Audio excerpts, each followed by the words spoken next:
আসসালামু আলাইকুম এভরিওয়ান, কিতা খবর? ভালো আছেন আপনারা? আলহামদুলিল্লাহ, আমি আপনারা দিয়ে ভালো আছি। তো সকাল সকাল বারোই গেলাম সিলেট পাঁচবাই রেস্টুরেন্টের উদ্দেশ্যে। আমি আর আমার দুই চাচু মিলে আমরা ফজরের নামাজ আদায় করে আলহামদুলিল্লাহ ফজরের নামাজ আদায় করে বের হয়ে গেছি। আজকে আমার চাচ্চু আমাদেরকে ট্রিট দিবেন পাঁচবাই রেস্টুরেন্টে, তাই আমরা সকাল সকাল চলে আসছি। আর কি বলবো, এত সকাল পরে যে বৃষ্টি চলে আসবে আমরা ভাবতে পারিনি। বাইক নিয়ে বের হয়েছি, এখন ভিজে আমাদের পাঁচবাই রেস্টুরেন্টে যেতে হচ্ছে। আমরা বার থেকে প্রায় বরেখান্দি চলে আসছি এখন।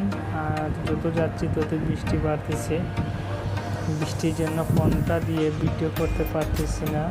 যাই হোক, কি আর বলবো, যাই হোক আজকের ভিডিও এই পর্যন্তই। এভরিওয়ান, আগামী কোনো এক ভিডিওতে দেখা হবে, কথা হবে।